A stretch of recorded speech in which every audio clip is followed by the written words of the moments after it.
Always glad to see people jump on.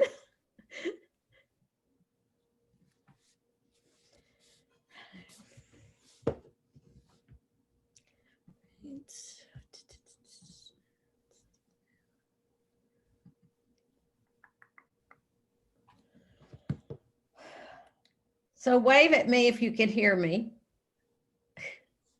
That's great.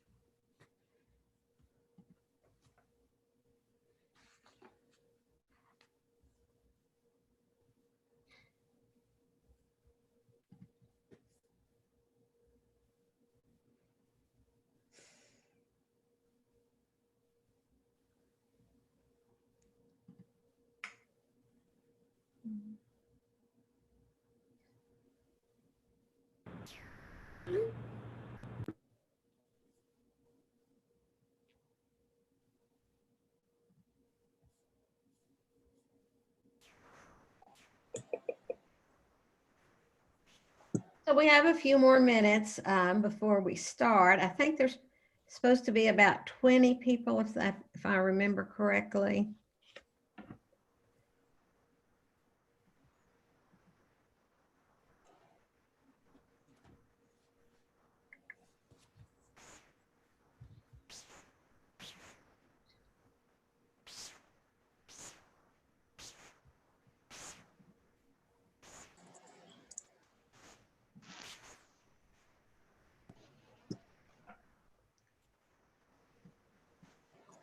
So Caitlin, you were the first one to jump on.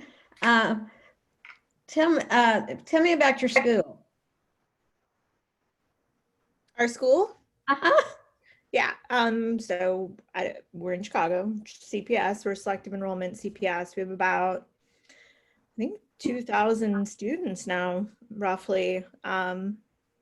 Students, it's a pretty diverse group of students. Come from all over the city. We're not a neighborhood school. Very highly motivated kids. Oh, that's good. Type A. Most of the time, that's good. Yeah. Oh, yeah. So what do you teach? I teach English. To what grade level? I have the older kids, 11th and 12th. Okay. So is it a K-12 school? No, 9 through 12. Oh, 9 through 12. Okay. All right. So, and when do you start? I can tell you you're not starting. Tuesday. Oh, this coming Tuesday. Okay. Well, I am in the Dallas-Fort Worth area in a suburb called Plano. And most of our schools around here have already started. Some started about 2 weeks ago, mostly virtual, though there are some that are doing a hybrid of face-to-face and virtual. And so, they've been working through everything and certainly trying to improve from last spring when everybody started teaching virtually, literally on the fly and all. So our colleges in our area have also started. I hate to say it, but they are seeing a rise in COVID cases. And but most of the universities are reacting in a pretty stringent way as far as dealing with it and all. So everybody's just working through it the best they can. And so I see we have about 25 people on. So does that sound about right for those that we probably will have a lot more. I think okay. all teachers were invited. So okay. All right. Well, that's good. I like a crowd. And when we do get started, I will ask everybody to mute, but we haven't really started. So if anybody wants to chime in with some more information, that's fine. And someone has put in the chat, should we go to the meet and remind folks? I think they accidentally shared a Google Meet for this meeting. I don't know if people are in there. Oh, okay. Well, now I see, let's do about 29. Okay. So are you Google Classroom with your students? Pretty much. Hey guys, we're supposed to be in a Google.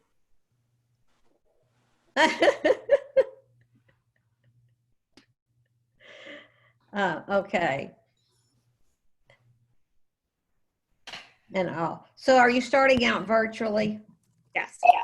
Okay. And all. That's not the right. Did I turn my video on? Yeah. Well, it's not the same. I've been doing Nearpod training just non-stop for the last, I don't know how long right now, because a lot of schools have found that it's going to be a good tool while they're. Can they send it to the staff? And It's in the chat box. okay, be sure and mute. All right, hold on. I switched over to email. Yeah, all right. So here's the plan for this morning is that I'm going to start off with having you be my students so that you can see what your students will see when you're teaching a lesson. And then when we finish that, we will go in and you'll be in your account, and then you will be able to do some searching, creating, and editing and all. And I see someone said, I think there are a lot of teachers waiting in the Google Meet. Maybe somebody can send them a message or something. They're all coming over now. We just got the message over there. Yes, just left it. Okay. Okay, all right. We got into, so we should see more people coming in. Oh yeah, I see a lot more now. Okay, so Nearpod, I know this is an introduction. Some of you. And switches teachers because she's in 6th grade. She did that last year too. So at least she has. Okay, someone needs to mute. I don't know if I can. When it looks like he has. Eve, mute your mic. Oh darn it! I thought I turned. I'll mute her. Took care of that. So we are. Nearpod's been around, and it's made a lot of improvements, and mainly because they listen to teachers. And so these improvements have come about from teachers making suggestions. And I am recording this in case anybody doesn't want to have their say anything or something, to hopefully be able to share back to you afterwards. So what I'm going to do right now is I'm going to share my screen. And so I'm going to be going into my Nearpod library. I want you to go to join.nearpod.com or join, or just, you can go to nearpod.com and there's a banner there that says join, because I'm going to be giving you a code in just a minute for you to become my students. This is what you will do with your students, and it's very easy to do and all. So I'm finding the lesson that we're going to do today, and let me make sure I get into my right folder. I have so many. That was not my right folder. Okay. So when you get a lot of lessons, you can start creating folders so that you have your lessons better organized and all. And so for this lesson, we're doing it as live participation. We'll talk about the difference between live participation and student pace because you'll probably be using both. But when I choose live participation, I am in charge. I'm driving the show, so to speak. And so what's popping up right now is this code that you're going to put in, BVQGF. BVQGF. Now the code is going to be different every time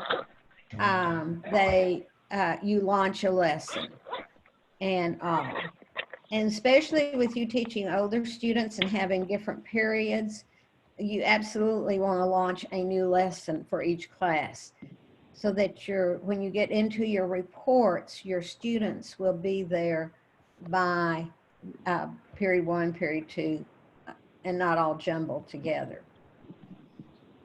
Okay, so now this is just a slide, Nearpod introductory presentation. This is who I am. I retired from a fairly large school district in the Dallas-Fort Worth area several years ago, but I am a Nearpod level 3 trainer. And so this is just a really short Google form that I have put into the lesson. And all I need for you to do is put your name and your email. And the reason I'm asking for this is that after the presentation, I will send you additional resources. And I'll just be able to go to the Google form and pick up your email addresses. So I will show you when we get into the creating and editing part, how you. To interrupt you. We have some more staff members who are trying to get on the call, and we reached the 100 maximum, and we have approximately 110 or 15 people that need to be on the call. Okay. I don't know what I can do about that. I have a paid version, and it may be that 100 is my limit. I am recording it, and I will send it, the recording and the presentation to you. You know, if need be, I mean, I'd be happy for those that were not able to jump on to do a short one at a time that's convenient, if that would work out. Okay. Okay. I got a few people who are willing to jump off, myself included, as an administrator. So that'll free up a few more spots. Because like I said, there's about 8 people who are trying to get on who can't at this moment. If you are feeling strong about your usage of Nearpod and are willing to jump off the call, let me know. And I, definitely appreciate that, and we'll circle back with the presentation. Sorry for the inconvenience. I'm seeing a bunch of people who said they're going to jump off, and so these people should be able to get on. So Ms. Gore, you can. Okay. I just need a moment to. And I will get them on with the code without any problem and all. So I'm seeing right now there's 91 participants. Yeah, because those people jumped off, and so these others should be able to get on. I'm just gonna mute myself so I can talk to them. Okay. Okay. Mitchell, Katie has an idea on how you could get them in with starting a new meet. If you look in the chat, Katie has an idea.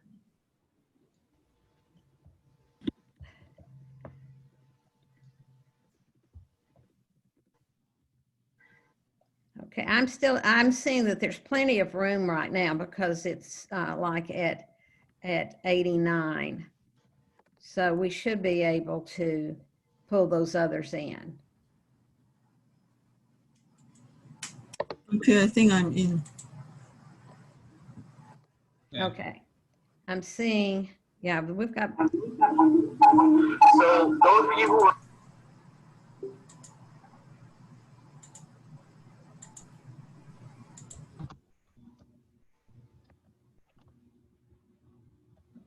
Okay, I think that he's making an announcement that, or something that if they were, to come on into the Zoom meeting. If you're just coming in, go to nearpod.com, and there's a banner there that says join. And you are my student. You're not in your account. You are my student. And you need to put this code, BVQGF. BVQGF.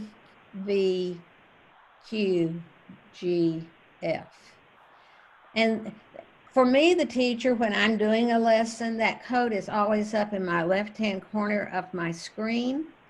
And so that if students do come in late to your presentation, you're always able to catch them up. And they will catch up to the point that you are in the presentation. Can you accept the other people that are waiting to get in? So what? I'm sorry?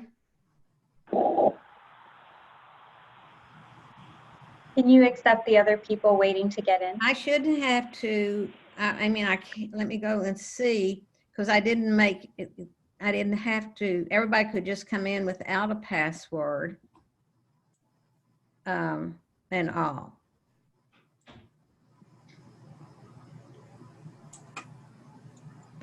Okay, so do we have some that were out and now are in? That's what we're trying to do. Well, I hope you don't have 100 students at one time. But, this is what, we just have to make adjustments sometimes on the fly and all. So if you just come in, go to nearpod.com, go to that banner that says, could you put that link up? That says join, and add the, and your code is BVQGF.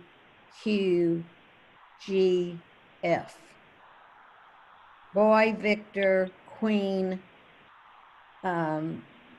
go, and from. BVQGF. So what you probably are, we're at a screen where I was asking for people to put in their email address and their name so that I can send you additional resources afterwards. Okay. Now, as I said, Nearpod's been around for a number of years. It is greatly improved. I have used it in every subject area, with all ages of students, and it works very well. Now, this is something that I want you to do, and this is what you'll want to ask your students to do. Up in the right-hand corner on your device, you should see an icon that's a paper and pencil. And you want to click on that, and it says, where do you want to choose a method to say where to choose to save your notes? Do you want to save it to your email or to your Google Drive or to OneDrive? What this does for you and your students, it means that when this is over, then your notes and the presentation will be sent to you. And so it's a great way to get this presentation or lesson to all your students. But also with you teaching older students, and Caitlin was explaining to me that most of them are very highly motivated.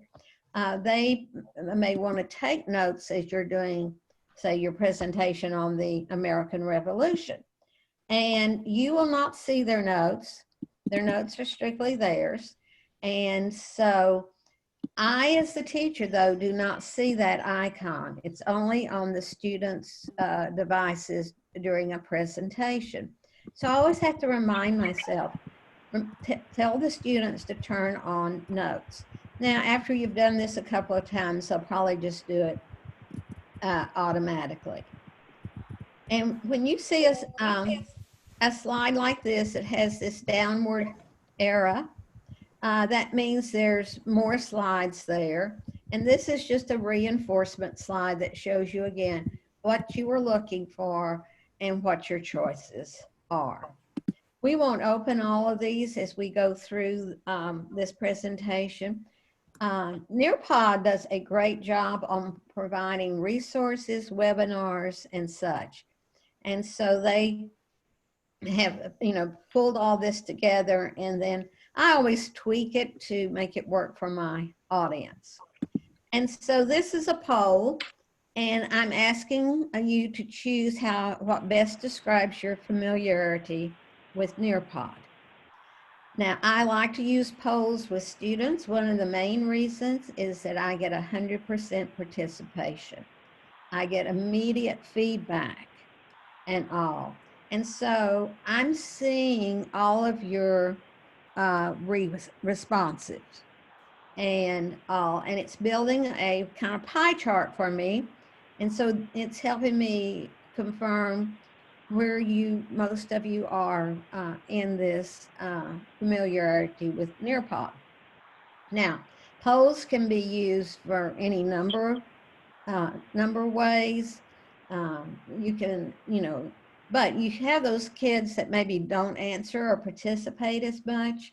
And when you do something like this, you are getting their participation. And so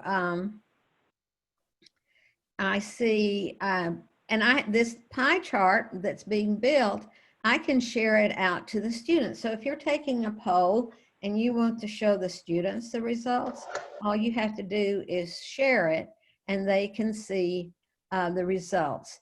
And so I see most of you fell into the category at 41% of I've heard of Nearpod. And then Nearpod what? Yes, that's good, because you're going to know all about it, Nearpod, when this is finished. Now, this is what I was seeing. As you were responding to the poll, I was seeing each of your answers. And so this is all in real time. Okay. Now, some of you are saying, well, okay, I'm doing this. Still not sure what Nearpod is. It's a way to do lessons or presentations. But the big difference is you can make any lesson interactive, and you're going to get reports on every lesson you present. If you have quizzes and such, they will be graded for you and all. And so it really sets it aside from our early days of using PowerPoint. You can bring Google Slides into Nearpod. You can bring PowerPoint slides in. You can create from scratch, but you're going to find that your new best friend are all the lessons that have already been created. So I put in a poll, and now in this presentation, I have a video. And anytime I get a video, this pops up. Do I want to show it on my device only or on all the devices? And so when I was working with students face-to-face and they had earbuds, I might put it on all devices. Most of the time, I usually go with this device only. So now you're watching my screen. Now, this will tell you a little bit more about Nearpod. And all throughout this, Nearpod has put in these short videos. So let me start it. Introducing Nearpod. With Nearpod, you can make every lesson interactive. Launch lessons your students can't wait to join with collaborative, engaging activities like virtual reality, simulations, and gamified quizzes. As the teacher, you'll always know where your students are with Nearpod's formative assessment, including polls, open-ended questions, draw-its, and more. Get started with what you already have. Upload any of your favorite resources, PowerPoints, Google Slides, and videos, including directly from YouTube. Then, add in media and formative assessment in a few clicks. And now you can add questions directly into videos to make them interactive. Get started even faster with our library of pre-made lessons and videos, built in partnership with some of your favorite brands. You can use them as is or customize to meet the unique needs of your students. Once you're ready to launch your lesson, choose from 3 teaching modes: In live participation mode, you control the pace and students participate on their devices, either in person or remotely with web conferencing. In student-paced mode, students move through and participate on their own, whether they're working from home or in class working in centers, stations, or groups. With front-of-class mode, you can use Nearpod without student devices and facilitate collaborative discussions.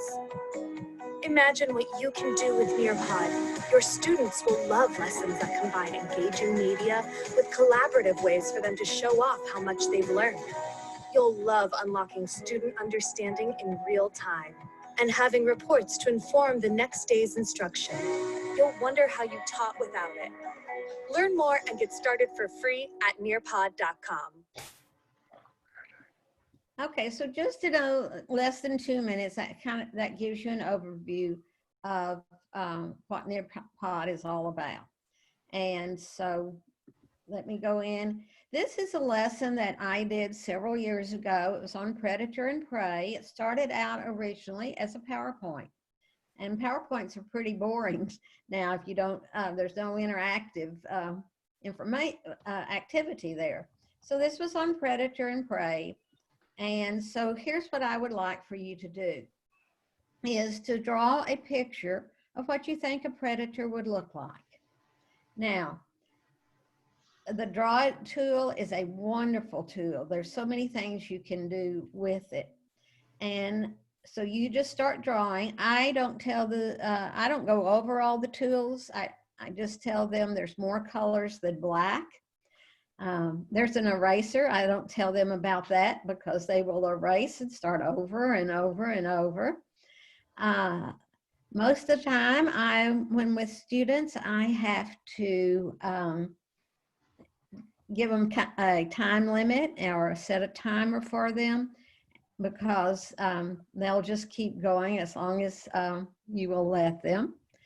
And what I'm seeing in real time is your drawings.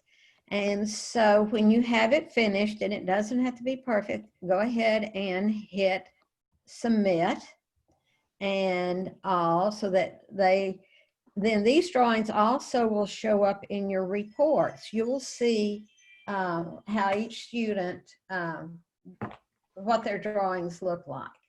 Now, here's the other thing that I'm able to do with these drawings. Again, I have those students that oftentimes do not participate. And so maybe they have an excellent drawing, and I can go out and I can share any of the individual drawings to the whole class.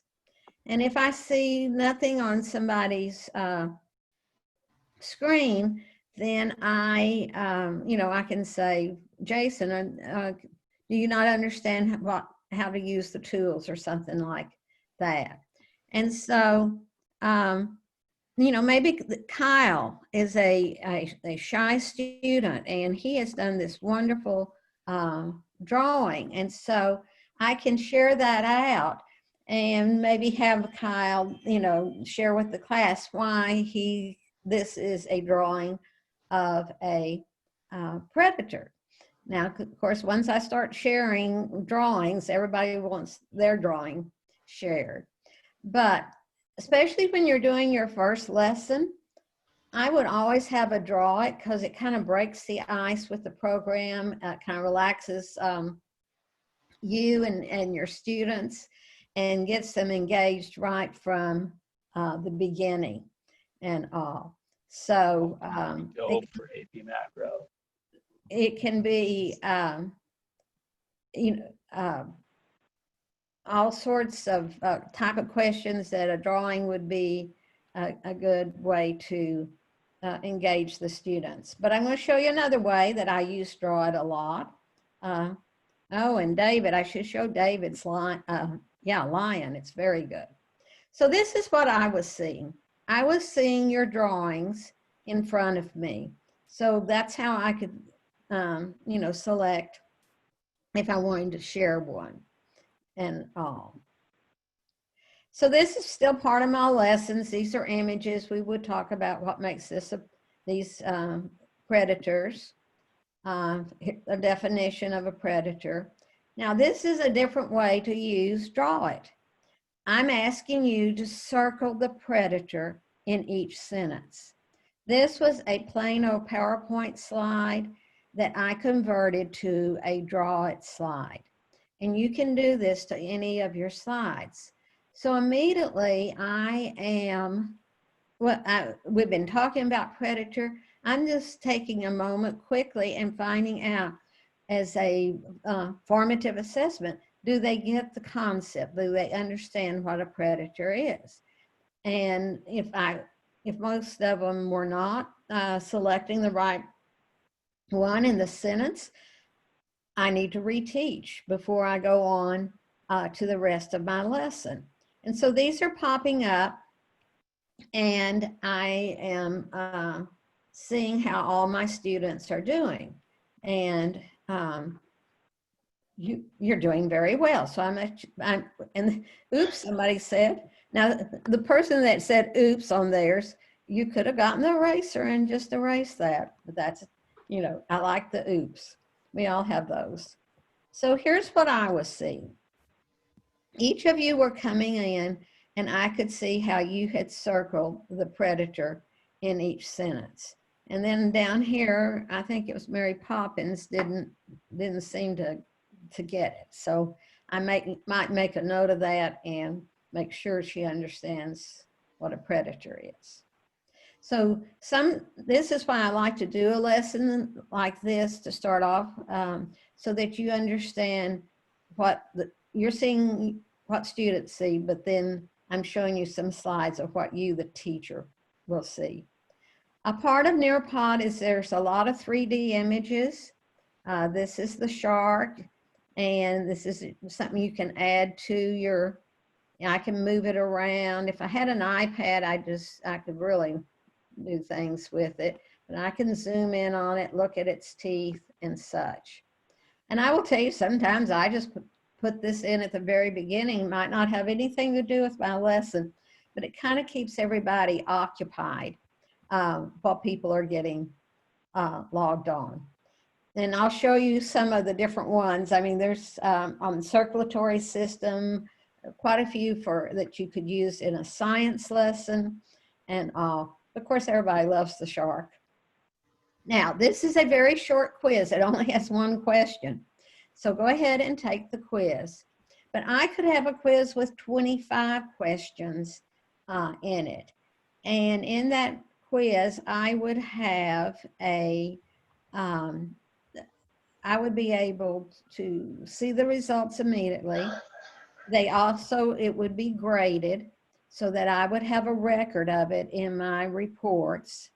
The reports you will look at is that what you see is that you can see how your whole class did. You can see individually how each did. And again, it's building a pie chart for me.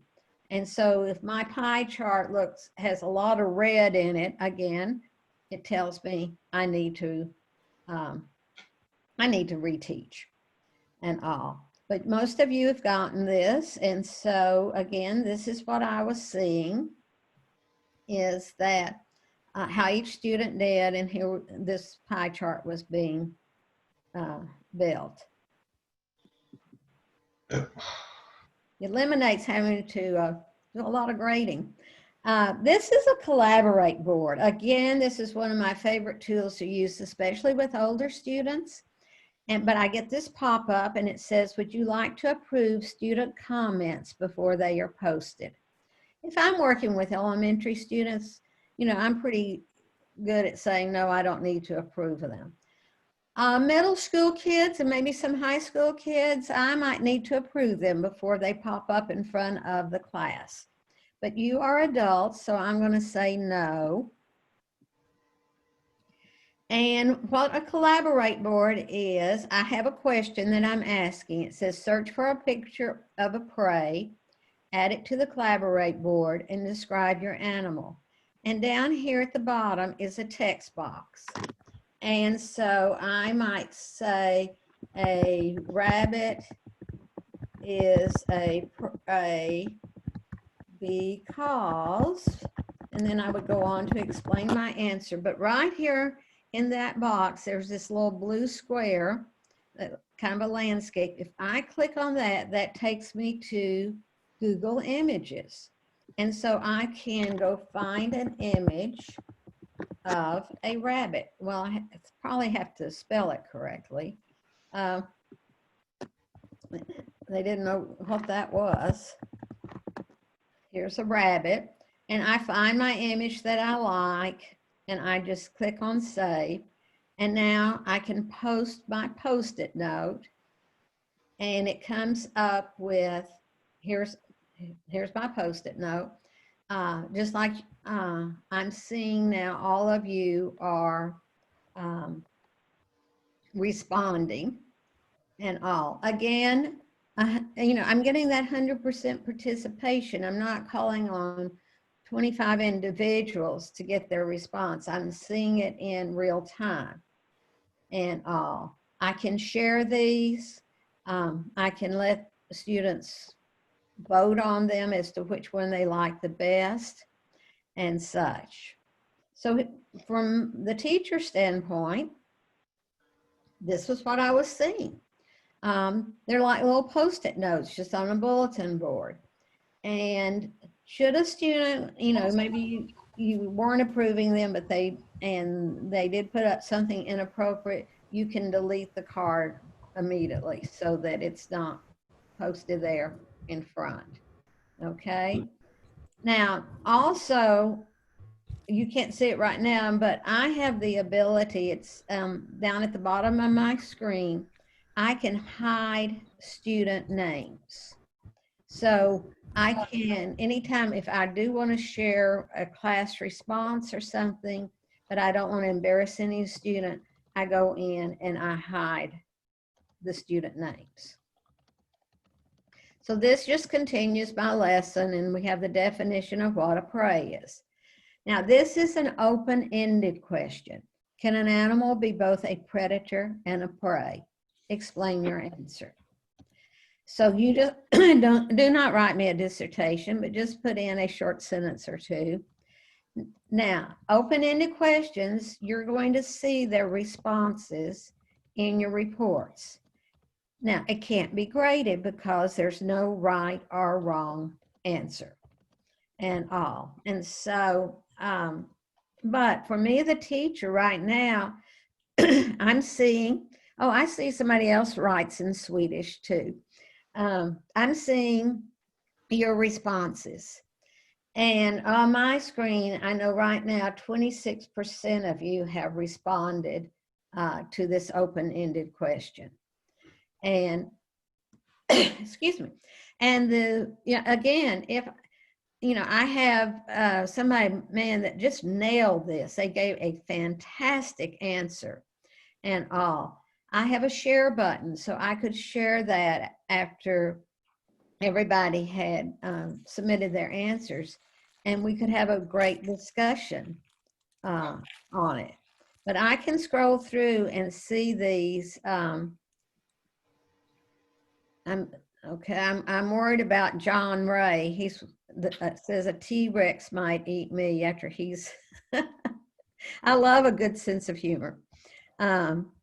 So it's the open-ended questions are very. I think you'll like that.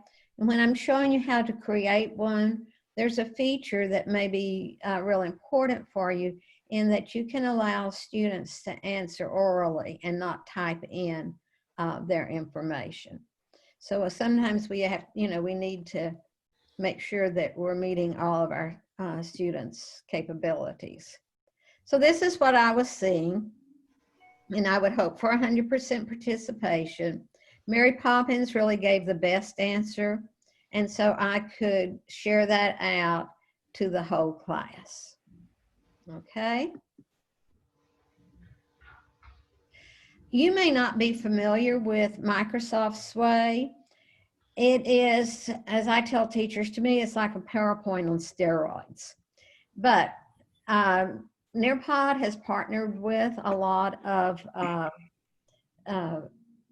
companies, and so when you go into creating, you're going to find a lot of sways that other people have made that you can include. I did not make this Microsoft sway, but it was on endangered species that fit in very nicely with my lesson. I'm just gliding through it. It's, very well done. I can have a lot of information. This is when I do have a sway in my lesson, I have to, and I'm doing live participation, I have to make sure that I give students plenty of time to read the information and to ask questions. And when I get down to something like this, I call this a deck or a stack. There are cards behind each one. So again, you have to have a lot of, give them time to read this information. This may be time when they want to take some notes on what they're learning in this. But as I said, these are there ready-made for you that you can use in your lesson. Saves you a tremendous amount of time. Now this is matching pairs. And so I want you to start matching the pairs. There's 9 pairs to match. You can create matching pairs. It's another way of review or doing a formative assessment. You can have text to text. You could have an image to text or vice versa. You could have math problems. You could have a math problem and then the correct answer. And so they're easy to do. And what I'm seeing is how many attempts it's taking you. And so if I see a student, there's 9 pairs and it's 20 attempts, that person is just jumping all over and clicking and not really trying to do the activity correctly. But I start seeing 9 out of 9 in 9 tries and all. So again, live information right in front of me. Okay. And this again, I could show the pairs and we could talk about how they matched up. This was what I was seeing. And Oprah, she was clicking around and all. Now, you will see this sometimes, and we'll talk about this when we go into advanced settings. Another partnership Nearpod has made is with Immersive Reader. And so we want to make sure that that's turned on in your advanced settings so that if your students need to have a question and answers read to them, they can have that as part of that. This is a virtual reality, and so you can move it around. You can ask students to look for the big fish that's in here, or these are coral reefs and such. This comes from 360 Cities, another partnership, and on their website, there's just hundreds of these.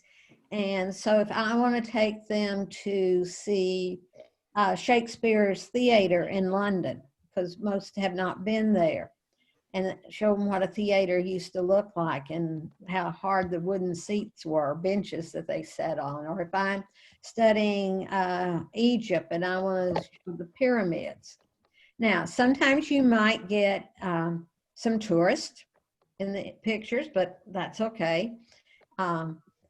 These images are these 3D, they've been vetted by 360 Cities to make sure that they meet their criteria. And I'm kind of one of those people sometimes, they say they vet them. I wonder if that's really true. So I did go out in my backyard one day and I made a 360 video and I sent it to them. And in a couple of weeks, I got a nice email from them saying it wasn't good enough. So that made me feel better about their process and all. And it wasn't very good. So that just gives you an idea of kind of the different things that you'll be able to do with your students. Now, we're not going to stop and do every Collaborate board. You saw how that worked earlier, because one of my main points is making sure that you have time enough to get your, really get your feet wet, and so that you're off and running with Nearpod. But that was just another Collaborate board that just had text and no images. And remember, when you get this presentation, if you open notes at the beginning, when you have a downward arrow, that just tells you there's some reinforcement slides there. We're going to be logging on, to your Nearpod account. And that Violetta? Yeah. Hi, sweetie. Would somebody please mute before? I know you're still at home, but so this is what the home page looks like. I mean, we go to the home page a lot because that's where your library is. I'm going to show you how to create a lesson or add slides to a existing lesson. Quick launch is always up at the top. Quick launch is I start my lesson and I go, oh, I wish I had thought to put in this question. And I can just launch a question, open-ended question, or a draw it or a Collaborate board without going in and preparing a lesson. We're going to go into your profiles because there's some very important preferences there that you need to decide if you want on or off. And I'm going to show you mine, and then while you're looking at yours, because it has to do with immersive reader and student notes and whether you want to allow them to resubmit answers. So just moving on. In the Nearpod library, there are over 8,500 lessons already made. And again, some of them are made by the Nearpod team, some are by some people they collaborate with, some by teachers. Again, they're vetted. And just in the beginning of August, they put up all the over 1,000 interactive videos. If you ever used Edpuzzle, where you could do find videos and you could put questions in and all, that's what it looks like. And with you probably showing longer videos, maybe to your students, it's great to have those questions. It keeps them focused. Because if you just let a video run for 15 minutes, they're going to be distracted and doing other things. So when we get into your account, this, you're going to see My Library. That's where we usually start out, and then we'll go to Nearpod Library. You can search just lessons, or you can search just videos. You can search by state standards. You can filter by your grade level, by your subject area, because you don't want to have to go through over 8,000 lessons to find what you want that fits you. Now, also throughout this presentation, you'll see these little short videos. So if you I forget what she said about filters. And I can just come down here. This one's about 1 minute and 30 seconds. And they're just give you a little training on using the Nearpod filters. I will tell you though, I think once you get into using it, you're going to find it very intuitive. You really can't break it. You're not going to mess it up. This is one talking about adding lessons from the Nearpod lesson library. We're going to do that today because I always feel like if you do it, you learn it. So these are just, as you say, you'll have this if you opened your notes when this is over with. This is a question that always gets asked a lot, especially when people are just first using Nearpod. How do I get that code? I got to have that code. Every time you launch a lesson, that's when the code pops up. But here's a little less than a minute video. And if I go and I need It's easy to launch a Nearpod lesson from your Nearpod library. Once you're logged into your Nearpod library, you can see here, this is the home base. You hover over any lesson and you can choose a live lesson or a student paced. Any lesson can be launched either way. A live lesson is one where the teacher is driving the slides and changing them, and it changes on all the student devices. And a student paced lesson is one where the students can go at their own pace and don't need the teacher to drive to change slides. I'll now show you how to launch a live lesson. I click live lesson. A code generates that you can share with students via email, link, Google Classroom, Microsoft Teams, and more. A student need only go to nearpod.com and enter the code as shown here. The code is not case sensitive. Once they have done this, they'll be prompted to enter their name, and then they click join session. The teacher can then control how the slides change on the student screen. Okay, and so after you've done 1 or 2 lessons, you'll just say, oh yeah, I know the code's going to pop up and all. So this is just reinforcement for that. A student-paced lesson it's the same lesson, but the students are going to be doing it at their pace and at the time that they select to do it. And especially in a virtual situation, you may need to use student pace quite a bit. Quite frankly, we don't know what's going on at home with all of our students. And you've got older students, maybe they're responsible for helping their siblings get on with their lessons, and they may get to theirs later on in the day, or maybe they're working a part-time job. And so student pace can be very valuable to them. So when you're doing a student pace lesson, you'll be able to check their progress and all. And by default, it stays open for 29 days. And so when I select student paced, I get this screen. Here's my code. I would always put this toggle on that says require student submissions, because if I'm doing student paced, I don't want to,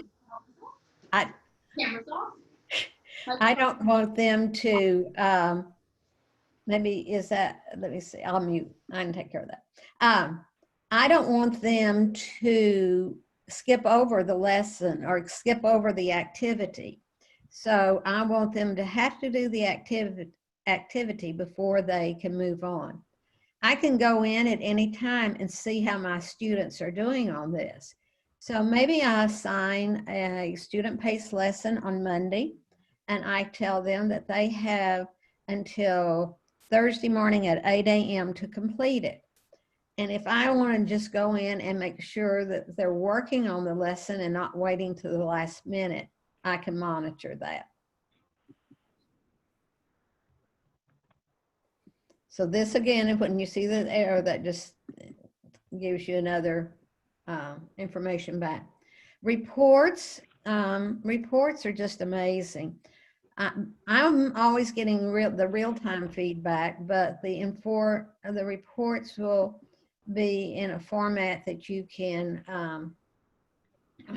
print it all, or you can just go in and you can start analyzing some of the data that might make you understand better what you students are missing. I can do it, as I said, by the whole session, or I can see them by individual students. I can share them as a PDF. And so again, here is a nice little video that talks about reports. Nearpod reports can be accessed in a couple of different ways. One way to do this is from My Library. You can go down to Reports on the left sidebar. Here you can see all of the Nearpod lessons that I've launched, and if I click any of these lessons, it will reveal sessions that were launched from that lesson. From here, I can click to open the report. Another way to access a specific report from a lesson is to hover over that lesson, click the 3 dots, and choose Reports. This shows a similar screen, but with just that lesson's reports. Another way I can access Nearpod reports is in a live lesson. I can click this button, which will allow me to have a report emailed to me. That report is now available in my email, and it comes in an email that looks like this with the PDF attachment of the session view. And those are the ways you can access a Nearpod report. Okay, so the reports are going to give you that information that is, critical as to understand what your students, how they have done. So I'm going to kind of skip through some of this because we're going to see how this works. This is another Collaborate board, just has a different background. And so were going to, in just a few minutes, we're going to search by lessons. We're going to see how to launch and share. And you saw in Katie's report there how she had the same lesson and it had been taught at different times. And that way she had her 25 students in period 1 in a group by themselves, and then her period 2 might be 30 students. And so it's easier for you to keep those separated. Now, you can, this is fill in the blanks. And so this is a drag and drop activity. You just drag from the word bank over to fill in the blank. And we'll see how easy it is to do a fill in the blanks and all. And this will be graded as well. And so that's just another activity that can be added to any lesson. This is the gamified quizzes that they have. There's a couple of things. There's a lot of them that are already made that you can just use by themselves, or you can put them inside of the lesson, like this is inside of a lesson. You can take any quiz that you have put into a Nearpod that you've built yourself and turn it into, this is called Time to Climb. Now, we're not going to go through this whole thing, but I want you to see, and I know you have older students, so, but you know what, older students, they like games and the competition, so to speak. You have some different backgrounds you can choose. I'm just going to stay with underwater. I hit continue. And so now it's asking you to pick a meme, and I will start seeing that some of you are willing to play this. If you're an English language arts teacher, you're going to love this lesson. But it is a Time to Climb that I found already made in the library and all. And so the memes are popping up on my screen, but down here I see how many are connected. So if you're doing this with your students, you see, oh, I have 25 students, I've got 25 connected, bingo, we're ready to go. I'm going to go ahead and start this, and all, some of you may have said, I'll just watch. And there's a little start button right here. As I said, the English language arts teachers, this is all there, there, and there, something that adults still get mixed up.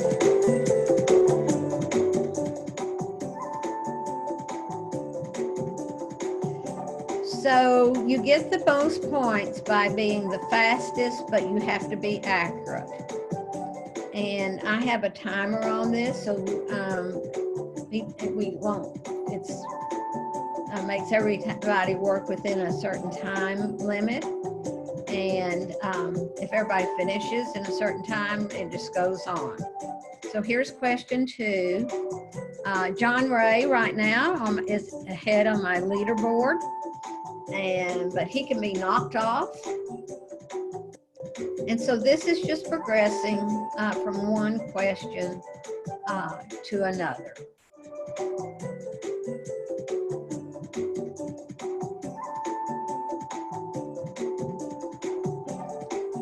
We're just going to see about 3 questions. Okay, well, John, if we were face to face, I could give you a door prize. One of my wonderful prizes, okay? Sorry. Anyhow, what Nearpod likes to make people understand is that one, just click on stuff. You're not going to break it. You're not going to mess things up and all. But this is another Collaborate board and all. So this is what we're going to do here in just a minute. But this is what you can add to any lesson. This is adding content. There's two things you can do. You can add content, you can add activities. And so you could add, maybe you want to add a video on the topic that you really like inside the lesson. You can add a field trip.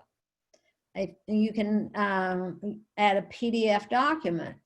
And let's say, again, you're an English teacher, you're teaching The Raven, it's a long poem. You don't want it chopped up into 3 different slides. You'd like to see it as one continuous document. So you save it as a PDF and bring it in. This is a 3D.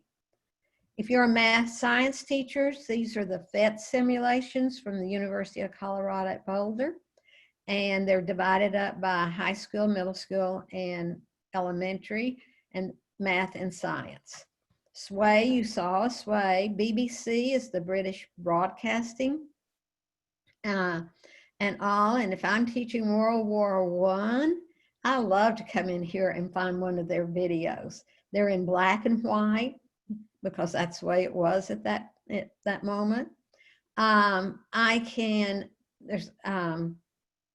bring in an audio file. I have a graphic calculator, and I can add a web URL. And I do this a lot because I don't want my students to even have to go out and open a second tab or something. I want it all contained inside of Nearpod.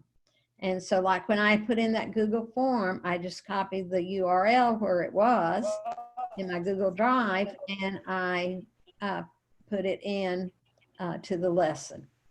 So that's the different ways you can add content. Nearpod and Vocabulary, these two companies became one about a year or so ago, active on Twitter. There's a Facebook group, Nearpod Educators. It's very active. Teachers love to share. It's a good group to be a part of.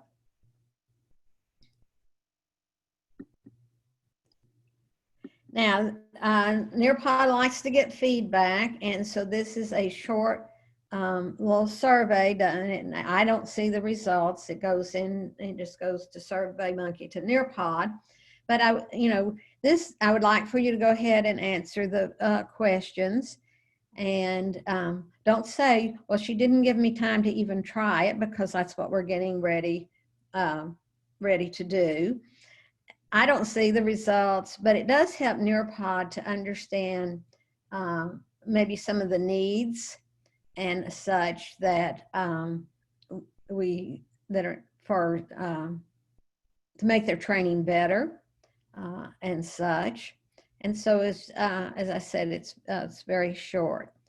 And what I'm going to do, I'm just going to give you a minute or so to finish that up, is that I will be ending this Nearpod lesson that we have been doing, and I will be asking you to go to nearpod.com, log into your account, and all, so that we can really get in there and have some hands-on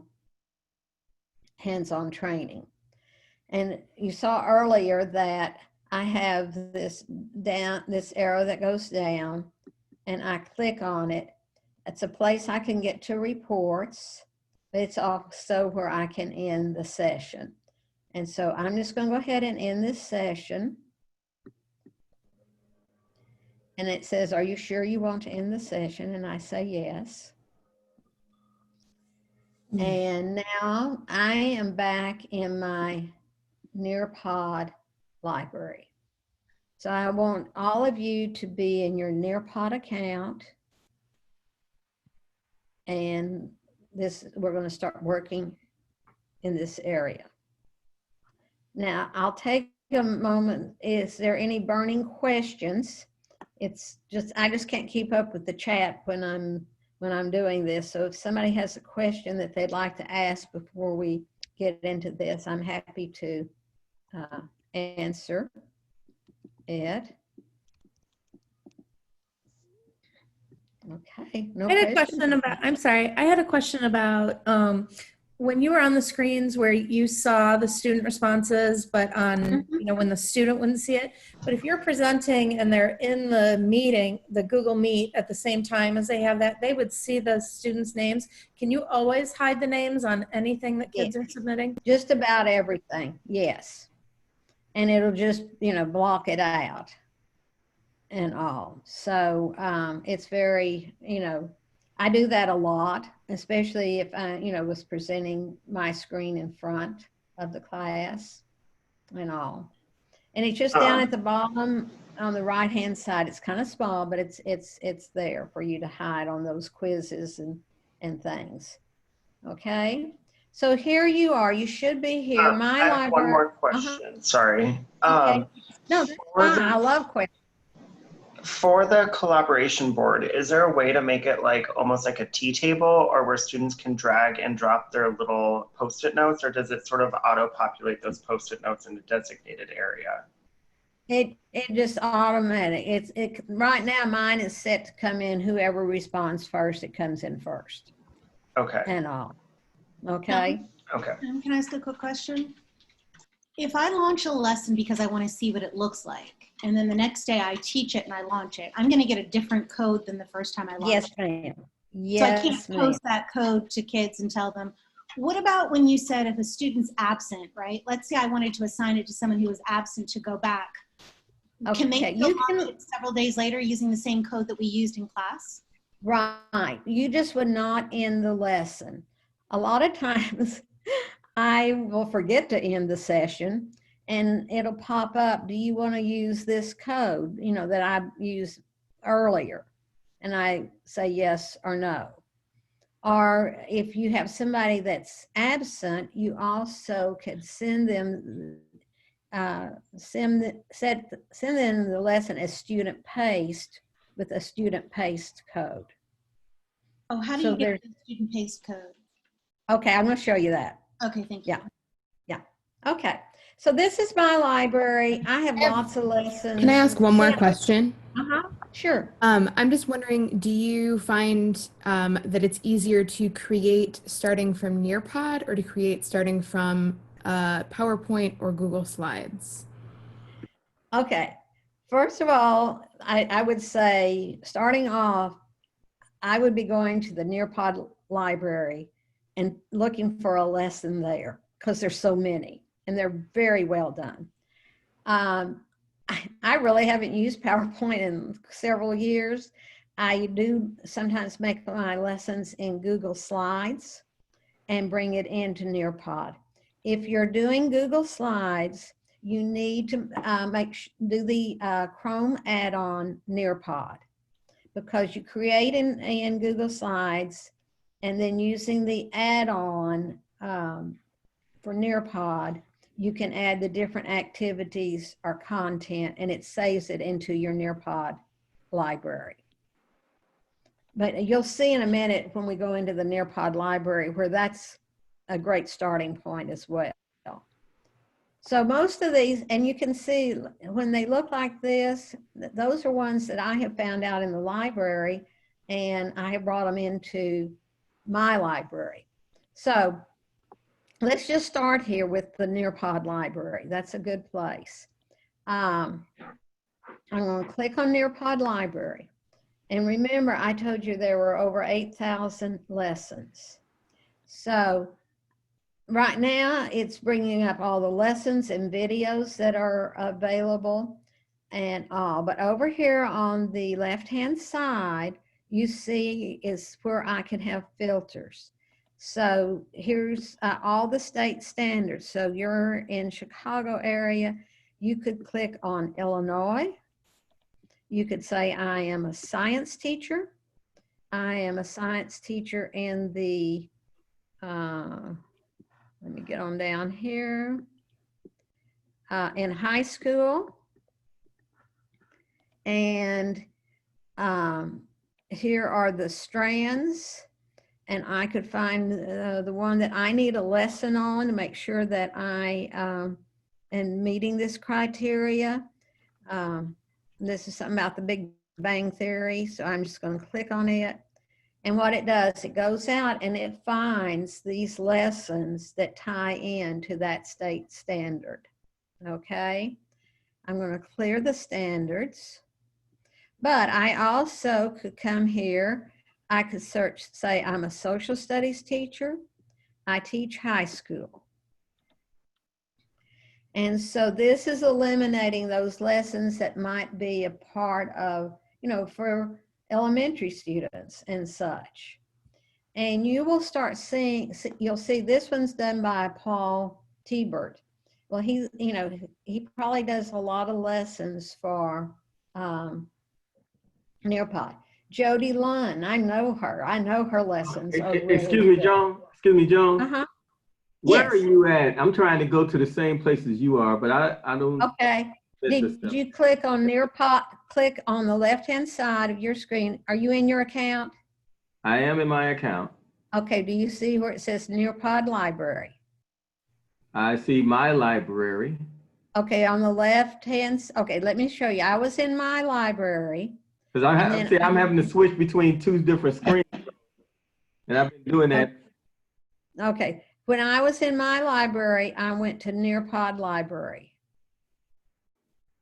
I would just say, stay in this screen that you're on. Do you see where it says Nearpod Library? Okay. All right. I got you. Now I missed the step where you were at Nearpod Library. Okay. I'm with you now. Right. Okay. That's good. I like you to be with me. Okay. So I did social studies and I did high school. And so I got these lessons that pertain to social studies in the high school. And as I said, Jody Lunn's, I know her lessons are very, very good. So let's say I want this on World War I, causes and effect. So I preview the lesson. You preview the lesson. It comes up and I'm looking at it. Just give it a minute here. Now, she has 28 slides in it. That's kind of a nice length. I like that. I go through, I preview it, and man, I like this lesson. So all I have to do is right here at the bottom, I click Add to my library. That's how easy it is. And if I go back to home base here, I'm not in the Nearpod library anymore. I'm in my library. And here's that lesson I just brought in. Now, once it's in my library, I can make any changes, but it doesn't affect the original one that was here in the Nearpod library. This is why I'm saying that you probably would like, this is a good place to start. And all. And so we're going to look more at live participation and student pace, but this is where I would launch live participation and get a code, or I would launch student pace. But I'm going to go down here to edit. Okay. Now it says edit lesson, or do you want to duplicate the lesson? I always just used to say edit lesson, but here's a good reason to go ahead and duplicate the lesson. I'm going to get in here. I'm going to make some changes because I think I'll make it better. And about halfway through, I figure out, man, that lesson was so much better before I messed with it. And by duplicating it, I have that original one still in my library. But for today, I'm just going to go ahead and hit edit. So, these are these are my slides now that are in here. And I may want to delete some of them. Well, my students really aren't interested in knowing about Jody Lunn. So I'm going to delete that slide. And it's going to ask me, do I want to? Here's my objectives. I might come down here and maybe I didn't like that quiz or something. I can delete any slides that I would like. Maybe I know I'm not going to have time to do a reflection, so I do delete slide. Delete. I do love it the way that she always puts where she gets her information. She's documenting that. So you can delete slides. But I can either go here to add a slide or add a slide, it doesn't matter. And I click on it. And this is where I start bringing in some of my material, some of the things I would like for them to see. And so I have a great website on World War I. And I know what the URL is, but I'm just going to use ESPN because it's nice and short. But I type in my URL, .com. See, it even prompted me, told me I hadn't done a correct URL. I always test the link. I don't want any surprises. It shows me that it goes, yes, it's going to the ESPN, so that's good. That's all I needed to know. And so then I save this link, and bingo, it's in my lesson. Every time I add a new slide, it goes to the bottom of that deck or that slide presentation. And then I just drag and drop it up to where it needs to be. So it's saving it. It's taking a little bit longer than normal. Maybe everybody's on ESPN, but there it is. And so down here at the bottom, that's that website I just added. And I would take it and I would drag it wherever I wanted it to come up. Maybe I wanted it right there. Now, I will tell you, sometimes I'm adding a lot of stuff and I just let it land at the bottom and then I start moving it around when I'm finished. So I could add web content. These are maybe I'm a math science teacher. I go in and I say science, high school. And right now it's hard to do hands-on science and all. And so I might find a PhET simulation here that's on whatever we're studying, blending light. And I would preview it, and if I liked it, I would say done. And then the students, when they get to that slide, you have to give them time because there's activities there for them to do. Well, this is the BBC. And so here's history. And I might look through some of these and see some things that I think would add to my presentation and such. Okay. And so I preview it, whatever I need to do, and it comes in. Here are the Microsoft sways. And so you can see they're divided up. Here's famous landmarks. Here's historical events. So again, I would go and I would look at these. Here's World War I. And I would preview it and I would add it into my lesson. Very easy to do. You take the first here's from vocabulary. It looked like you clicked out of vocabulary for the first pictures. The first set of pictures you had pulled up before you did sway. Where was that from again? BBC? I had BBC. Oh, so they had stills and videos or just videos? Mainly just videos. Okay. From the BBC. Okay. Here's a PDF viewer if I need to bring in a PDF document.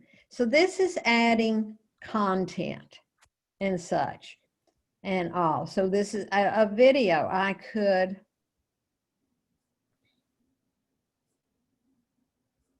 can search for videos out of the Nearpod library. So let's see if I just would put in I don't know if they have one on World War I or not.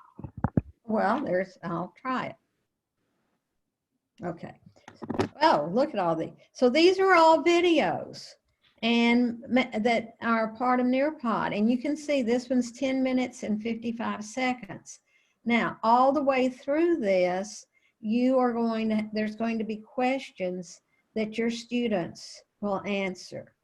And I have a feeling this guy probably does a lot of videos on history, because I'm seeing quite a few of them, and it's called Crash Course. But here's one on Woodrow Wilson. So I could embed this into my lesson that I was doing, and it would come in. Now, it brings it in. Well, I'm going to preview it. And see, here's all the questions and you see what they are as you slide over them, as it's talking about World War I and all. And so I can add the activity.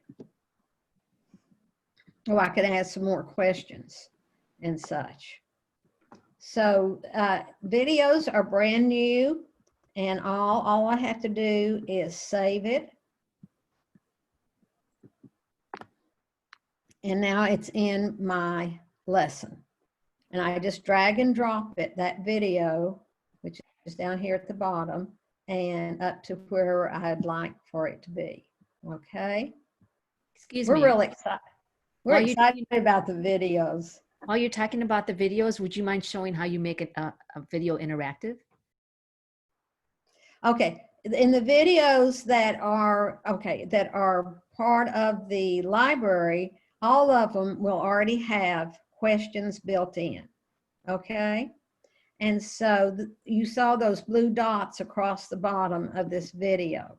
And that meant that there were questions that the students would answer and that they would need to answer before the video continued. Now, maybe there's a question I want to add at the end. All I have to do. Excuse me, Joan, I had a quick question right there. If students answer it incorrectly, does the video continue, or it just stops until they get it correct? I think it will continue. As I said, this is brand new. That's a great question. I'm going to write that down, and I'll play with that and see what happens. But I have a feeling that it just continues and such.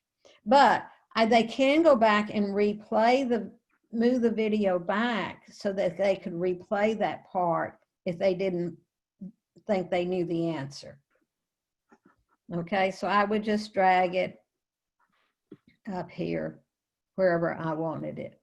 But as I said, I could click on that that line at the bottom and add my own question. Joan, are the students always on the same slide as you? If I am in live participation, they are on the same slide. I'm driving the show. If I do it student paced, they're doing it on their own. Okay, that's the biggest difference. Now, so you can add these different. John, I want to just interrupt again. I want to go back to the previous question that Cindy was asking. You said the questions were already embedded, and you said you can embed another one. Could you embed an additional question to show us? Yeah, so let me go find this video. And remember, I'm in edit. It's laid out in front of me. So this is in edit mode. So pop it up.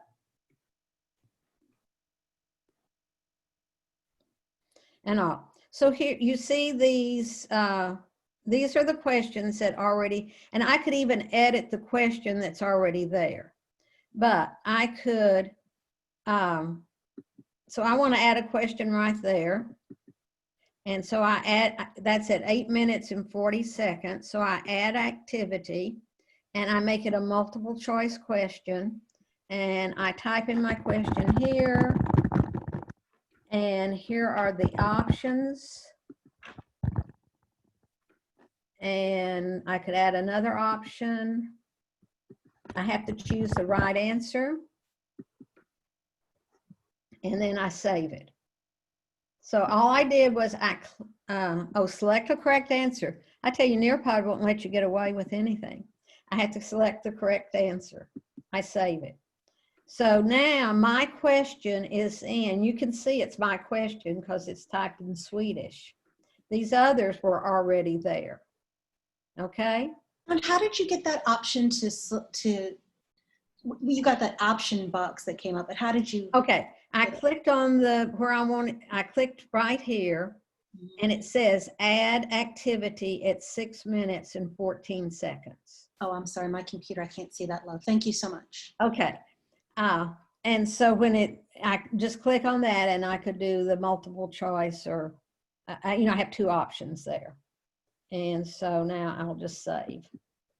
But I can also, I could delete, if I didn't like their question, I could delete their question as well. So that's, we're excited about the videos. I love videos. Okay, so now that was adding content. This is adding activities. And so let's just start with the open-ended question. I click on it. I have this box here. I type in my open-ended question. Do you think 15-year-old students should be able to vote? Okay, just an open-ended question.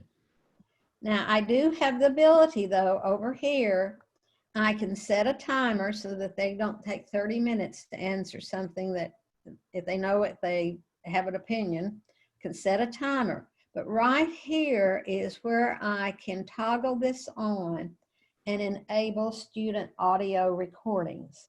So if I need to do some differentiation, I can give my students the choice of either typing in their answers or responding orally. And I think that's really, real important. And then I would just save it. I could add an image. Sometimes I add an image and I ask them to explain what they see happening. You think, well, that's a tiny square. How can they see anything? When they get to it, they click on it and it fills up the whole screen. Can we So use I that save option? it. Can we use the option? Can we use the option to enable kids to record only for specific students, or is it all kids or nobody? Okay. There's a couple of things. If you turn it on, it's all students. But I have had teachers that really need to do quite a bit of differentiation with their students. And so they might take this lesson and they may have 3 different launch codes for it. And so maybe in one of the lessons, they enable it. So the students that she gives that code to, they are able to do it orally. So that's my best suggestion on that. Okay, so add a slide. Remember, I'm going to add activities. A while ago, I was doing content. This is the same type of activity. I mean, it's the same steps over and over. Okay, here's matching pairs. Remember, you did that. And so I come here, I give them my instructions, such as they are, and I start doing my pairs. And so I might have a vocabulary word, condensation. And over here, I'm entering text, and this is the definition of condensation. And I say, add another pair. This time I'm adding, we're studying the presidents of the United States. I type in Abraham Lincoln. And instead of entering text, which I could do it, I add an image. It goes out to Google Images. Now, if I just type in Lincoln, I'm going to get Lincoln cars. I'm going to get anybody else with the name Lincoln that might be famous. So I'm doing a better search by typing in Abraham Lincoln. I don't want all those Lincoln cars. And I search. And here's all these images that I can use. So I'm just going to pick that one and I save it. and it drops it right there. And I have this little gizmo over here, and I make Lincoln bigger if I need to. Add another pair. I'm a math teacher. I put in a math problem. And I put in the correct answer. So that's a pair. I could do, so I can do just about anything I want to as far as matching pair. And so let me just do one more. And you see I have 200 characters, so I can type quite a bit. And for the math teachers, you have some of your math symbols. Not all of them, but certainly some of the ones that you use a lot. So I'm just going to come back here. I could do a French word and with a French English word equal, or I could do red if I had some younger students, which you don't. But again, I can just put in a sentence or something. And oh, it's going to make me put something in there. Okay, done. So here's my pairs. And I think you can have up to like 14 pairs or something. It's a great way to review. It makes it just a little different than what you might do some of the other parts. Add a slide. I think you're getting this. John, I had a question. I thought the pairs would be mixed up, but the correct pairs were next to each other. Well, that's on your end when you're seeing it. They will be mixed up for the students. Oh, okay. Yeah. Hey, Joan, one other question. If I wanted to see what it would look like for students, is there a button I can press to just see it without actually launching it? Okay. Now, I mean, you can see the pairs to see if you've typed everything correct and they're matched. You can't see them I want to jumbled see what up. the lesson's going to look like from the perspective of a student. I want to see how it's. I tell you what I do a lot of times, especially when it's a lesson I haven't done before. I have two devices here, and one, I can preview it. That's one way to look at it. But a lot of times I will launch it on my computer, and then I'll go in onto my iPad and be a student and put in the code. And that way I watch it as a student. Okay, where's the preview button? I'll show you that when we get back into this. It's there when we have live participation in student paced. Okay, thank you.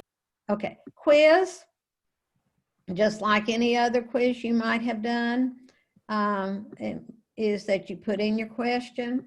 You can title your quiz. So here's my question. I can add audio, video, instructions, or an image. I have my options. I pick the right answer. I save it. Remember, it'll be graded for you. When we get into settings, if I turn on Immersive Reader as an option, your students will be able to have that question and the answer choices read to them. Activities. That was a quiz. We're going to draw it. You saw how you did a draw it earlier. And so I just put my instructions. Draw a picture of how you are feeling today. I can add this timer over here, which could be on the draw it, that's probably a good thing to do. And so then the students have 30 seconds to draw a picture of how they are feeling today. It could, we were drawing a predator. I mean, that's just wide open for you to add things there. Add a slide. Add activities. Ms. Gore, would you mind the flip grid? I saw that there's that option. Right. You can put flip grids inside your Nearpod, and you have to give them the URL. If you use Flipgrid a lot, there's a teacher URL and there's a student URL. And those are that's how you put a Flipgrid inside of the Nearpod. Okay, thank you. Love Flipgrid. It's okay. I'm not going to do that right now, but it's very, that's how you do it. Okay. Activities. That was draw it. Collaborate board. You saw those, several of them. And so this is my topic. This is kind of what I want them to respond to. I can choose different backgrounds. I like that. I like that. I don't love this one. I just don't like the contrast. I mean, I wanted to have more contrast for my students. So I usually stick to one of those first three. But again, that's just my preference. So you can do it however you would like. Let's say, remember earlier, I said you could convert a slide to a draw it. Here's a slide. I'm just going to notice right now, this is grayed out on my screen and probably on yours, convert to draw it. But when I click on this and select it, this convert to draw it is now active.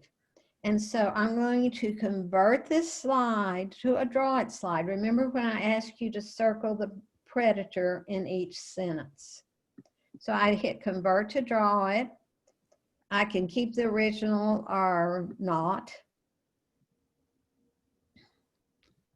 And so then it's converting it to draw it, and that says draw it on it. And so then I just double click on it. It opens up, and I have the opportunity up here now to type in my instructions. And I might say, circle the nouns in red and the verbs in green. So I took that slide that was just a plain slide with instructions on it and made a draw it. I could have a slide that had a picture of the United States, and I might say convert it to a draw it, and my instructions would be color in the 13 original states. So that's convert to draw it, and then there's just was draw it. A poll, again, very easy to do. You take your poll, you have your question up here, you type it in. What is your favorite ice cream? And then you put your options in, chocolate, vanilla. I could have 5 or 6, however many I wanted. I would just add an answer and all. And so I could put Rocky Road, and then I save it. So polls and collaborate, they do different things, but it's a great way, again, to get that involvement of your students. Now, activities. Let me show you fill in the blank. It's a what you do, and you have these choices of fonts and colors. I mean, I think that's just really hard to read. So again, I'm kind of plain Jane and stick to this. So I'm typing in my information here, and I'm going to say 3 large cities in Texas are Dallas, Houston, and San Antonio. Now I can type in a lot more information. I've got a lot of space here. But once I get it typed in, I click on next. And then I'm going to click on the words that I want to be the blanks. And of course, San Antonio is going to need to be, it's 2 blanks. But now here's just a little trick, because this will be graded for you. I put in Dallas, Houston, and San Antonio. And you see these are over here in the bank. But let's say you went and you said Houston, Dallas, San Antonio. That will be graded wrong because it's looking for it in a certain order. So if I have something like this, I always make sure that it's very sequential and all. That's just something that I learned the hard way, okay? And so you can see I'm just adding slides. They're all dropping to the bottom. I'm not worrying about them. This memory test you won't be using, I don't think. It's for the very young students, like they want to do cat to cat, dog to dog, that kind of thing. Now, stay with me on this. I want you to go up into the right-hand corner. That's your profile. I want you to click on your profile. I want you to slide down to this little wheel here where it says lesson settings. And I want you to click on lesson settings. Now, these are things that you can toggle on and off, and you can always go back and change them. This is a fairly new one. Enable student names to autofill. Require students to use Google to autofill their names when joining a lesson. Okay, I have it turned on. Enable immersive reader. I'm going to turn that on because I have students that's going to be a real tool for them. I definitely would turn on student notes. Students will be able to annotate their lessons and share and save and share those notes, and you can learn more. So I would turn that on. This is strictly up to you. When they are in student-paced mode, do you want them to see the results on like a multiple choice question and such, and change their answers? And so it goes on to explain it only the setting will only apply to new lesson codes. That's up to you. If they're in live participation mode, do you want them to be able to resubmit their answers? I have that turned off because no, I just want to see their one answer. But there might be times when we're going to have a discussion on this question, and maybe after we've discussed it, then maybe they should have that opportunity to resubmit. Now this is in live participation mode. Turn this one on. Enable Collaborate board for student-paced lessons.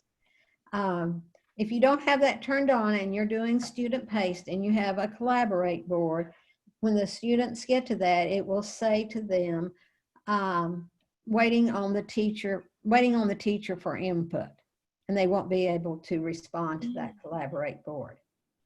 I definitely would turn this on. This is in student-paced lessons again. It requires them to answer the polls, the quizzes, the open-ended questions.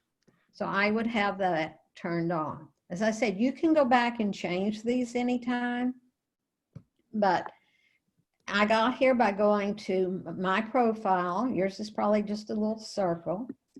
Clicking on my profile, sliding down to lesson settings, and then this popped up. Okay, so that's how I got to that. And so I'm going to go back to my home base. I can always get there by clicking on Nearpod. Now, you'll notice that some of mine say unsaved, and so it means I've added some things to it. So I just hit Save Changes, and it saves that. Now, the question was asked a little bit earlier. Where is preview? Right here is preview. And so maybe I've worked on this lesson. I've made a lot of changes. I just want to quickly look at it to see how it's looking, or the things in the order that I like them to be. And so I can go through and preview this lesson and all.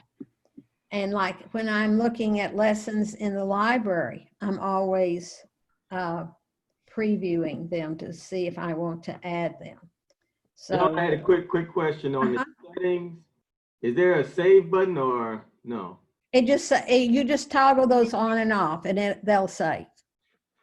Okay, so I can just close that or go back to home Yeah, base? just go click over here to the Nearpod icon, and that just brings you back to this. So So I'm sorry, that- Joe, are you saying the answer to that question is it's always saving? like on your, he was asking about in settings that he have to, I mean for the lesson that you're editing. well, when you're editing, there's always a save button. And yes, you click on it. And one last question, when you have draw its, does like if a student annotates on a draw it, will that annotation show up in their notes? Like do their draw it show up in notes? They won't see it in their notes. You will see their annotation. Okay. Okay. And all. So this is how I go through and I just preview it and such so that I know that I have it in the right order and all. Okay, and you just skip through all of this. Now I can, you see now, okay, I like it. I'm ready to go live with it as with the students, so I can click here to get student paste. Here is edit. This is how I got to the layout where I could make, I was adding all those activities and all. Another thing you can do, so when it's in this mode and see down here at the bottom, I save, I've made changes, I hit save and edit. Now, also, when you see these lessons up here on the top, there's those 3 dots. And so if you click on those 3 dots, maybe you find a great lesson and it's on something your whole school is going to be talking about and you want to share it with teachers. Instead of telling them to go into the Nearpod library, look for this, this, and this, you could just share it with teachers using their emails. And so then they would have it in their libraries. And again, when they get the email, it'll say a lesson from Nearpod has been shared with you. Would you like to add it to your library? And you say yes. So click on add to library. And so then that's how you get it quickly into your library and all. So as I said at the very beginning, this Nearpod library is going to become one of your new best friends. So, I just clicked on that. Now, up here, I could just do a search. I'm teaching Introduction to Nuclear Energy. I hope not. I don't know anything too much about it, but I might find all these great videos on nuclear energy that I could, and here's another crash course. I love, a lot of those are very entertaining, very well done. Also, I could go up here and I could say time to climb. And I could do a search and I would find all of these on these time to climb quizzes. I could go here and hit high school. And now I get some that are more for your level and not elementary and middle school, but Pythagorean theory, DNA and genetics. So these are already done for you. And I eliminated a lot of them because of putting in high school. I'm just filtering that. So again, you can search by your subject. You can search by your grade, which would be high school. You can search by your state standards. If I just want to see videos and not lessons, I click on that. And I'm, of course, not going to have any time to climb. Let me just get rid of that. I'm just going to put in here videos, and then I could do a filter. And so, so these are just videos, and they're a video by seeing how long they are down here at the bottom. You could use these just by themselves. They don't have to be in a lesson. I mean, this could be your lesson, just the whole video and such and all. So that's why I say, yes, you can certainly do your out your own lessons in Google Slides and bring them in. You just have to remember to do the add-on from Chrome add-on of Nearpod. And anytime you edit it, you want to make a change, it goes back to Google Slides. And when you click on this, that takes you to home base. This is where your lessons are. And if you're a real organized person, if you want to make your folders just from the beginning to keep organized, you just go up here to New, and you say Folder, and you make a new folder, and you type in 1 Math, and you create that folder so that you're organizing your lessons as you go. I need someone to come organize the rest of my lessons. But you can see in some of mine, like this one has 30. Well, those happen to be, I found a whole bunch in one search, and I just put them all in there. This is academic vocabulary math. You can see there's 50 lessons. I didn't do these lessons. I found them on the, found them already done and just brought them into my library. Hey, Joan, can you edit the names of folders? I haven't been able to figure out how to do that. Okay, like here's, let me just take, yes, you can, because you can see, like this one, it said something else. I just click on it, and when I see it right here, it says NCT1 trainings. There's an arrow there, and I can rename it. Thank you. Okay. Yeah, that's one of those things you just kind of have to stumble around with sometimes to figure out. And all. So I really hope you feel like you can go out and do a lesson by either finding something in the Nearpod library, or if you have a Google slide that's show that you want to bring in, you can certainly do that.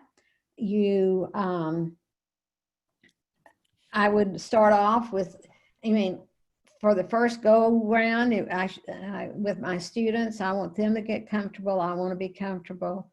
You might find something on current events, or some topics that would be just kind of a great way to get the year started and all. But reports, as you saw earlier, you can get to reports many different ways. Here's one of them. And so right now it's bringing up all of my reports. And here's the lesson that we did today. It's already in there.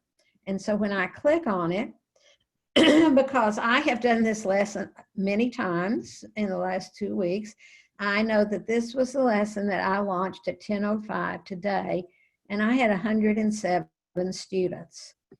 And so I can click on that, and it's going to show, this is just a general summary. It's going to show my student participation.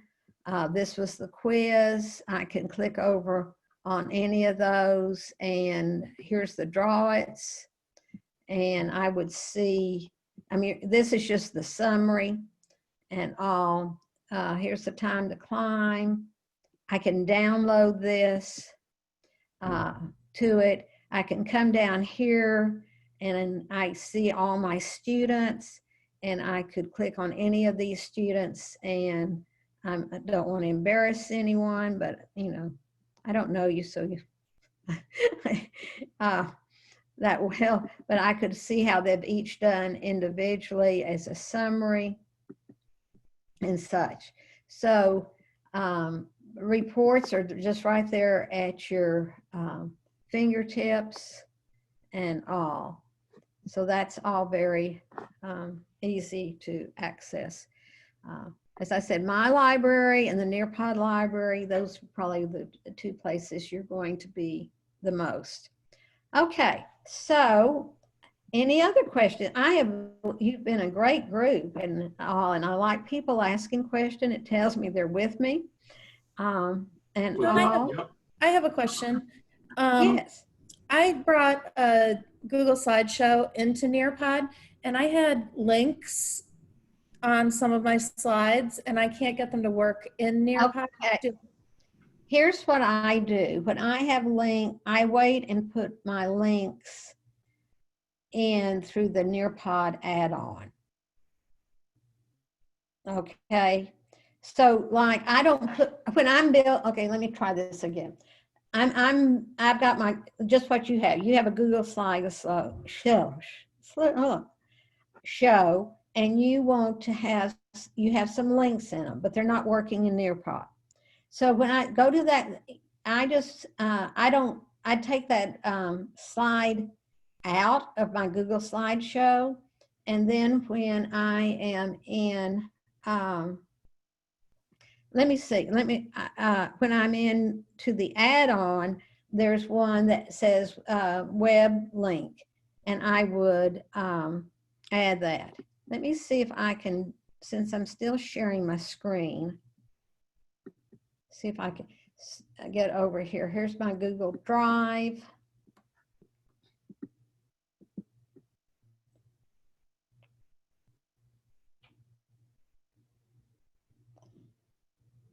And all, and let me just go up here to slides.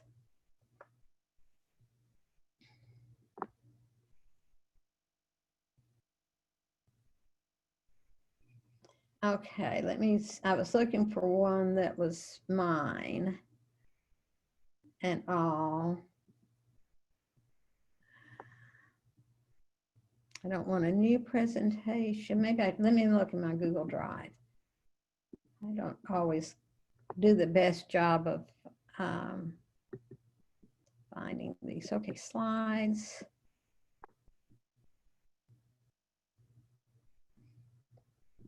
Maybe someone, okay, view progress. Whew. Those are not mine. Those are just have come in from, I mean, that is, oh, that is the slideshow I'm doing. Wait a minute. Whoop. Okay. I don't want to mess with this one, but if I wanted to, let me see if I can use something else.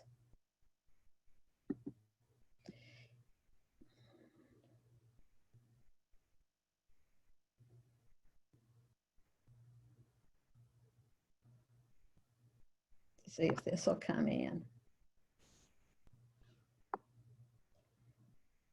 And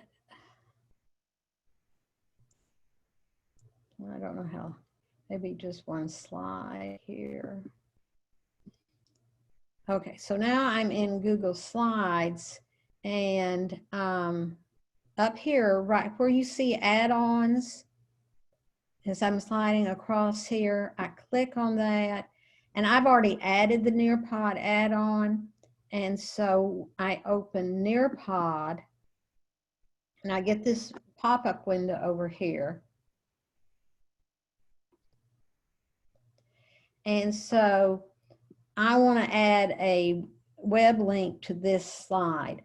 I come down here, and I come down to, it's down here at the bottom, web content. I click on it, and right here, I'm going to add my web link.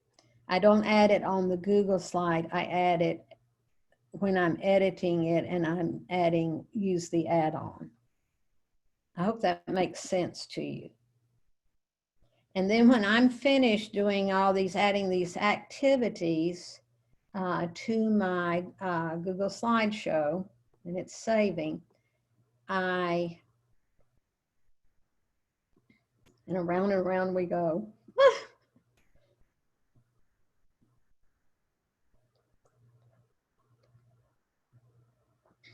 Well, I'm just going to assume that it is saved. And then I go down here and I save and go to Nearpod. So I have my Google slideshow up here. I've gone to the add-on Nearpod, I've added these different activities and I save, and it takes it back to Nearpod, and then your link should work. And so now it's bringing it in, and sometimes based on how long it is, it was 10 slides. It'll take a moment to bring it into Nearpod. Does that help? I think so. Yeah, I just have to play around with it. Thank you. Yeah, but you just, they're not going to work when you put them on the Google slide and then bring it to Nearpod. You have to have a blank slide, and you just go and you click on the add-on Nearpod, and then you slide down to the web content and add the link there. And then you save it and it comes back into Nearpod. So here you see it brought it in and all. So it's kind of going back and forth. I have a question. Uh-huh. I think many of us are going to be starting with our set of Google Slides and then moving them into Nearpod. Do you have like a best practices on, like, do we start with the add-on? Do you start at Nearpod? What is? Well, I mean, one, if you already have your Google slide built, then you want to do it through the add-on and such. So, like, if I have, let me just come up here, just I can find one of these. These were built in Google Slides, and so we built them in Google Slides, and then we brought them into Nearpod. But I would say when you're working in Google Slides, get it all done first before you and add all your activities, so that you're just not going back and forth between Nearpod and Google Slides. And so, if those are already built, then yes. I mean, like this one, that we did Predator and Prey, it was already in Nearpod. So here's a one that I did on blended learning. And this was done first in Google Slides. And I could use some backgrounds. There's some great websites that allow, have better backgrounds than what's built in. And so if I just bring this up in edit mode, what you would see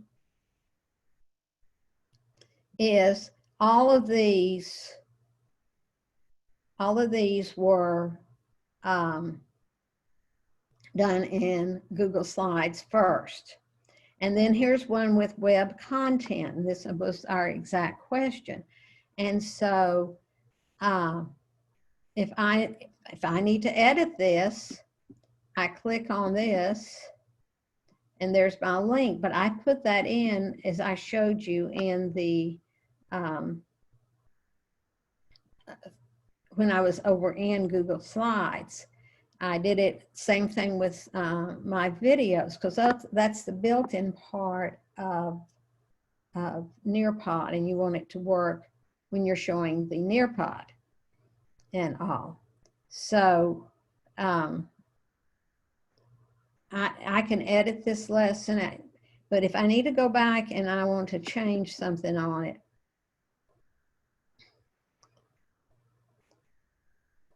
and all, if it's just a slide like that, I could change the background, I could do things. But if I need to add in a link or something, I need to do the Google slide first and use this add-on to get to these options. I think if you do it once or twice, and there's probably a good video or step-by-step on doing that I will find and send. I can send it to Edward or Edward, when was it Edward Mitchell, that he could send out to everyone. and all. But on the resources, I'm going to assume now that we're finished here in just a minute through your email, you're going to see I think there's certainly things about Google Slides in it as well. Okay. Thank you so much. That was kind of a long answer for a question. Well, I'll give you an easy question for me. Okay. Where do you launch and get the code that you're going to give to the students? Okay. Remember, and I told you that's what everybody asks, and you're right to ask it again because that's the most important thing. Right here. Here's my lesson. I'm ready to launch it. Oh, so you have to have your lesson first already. Yes, yes. And then when I click on live participation, here's my new code. Or if I click on student participation, I get the code. So your lesson's there, and when you click on it, you're good to go. That's when it'll pop up. All right, thank you. All right, well, I think it's almost your lunchtime. You probably need a break. As I said, I will be sharing some resources with you. I'm going to stop the recording and hope that okay. I'm going to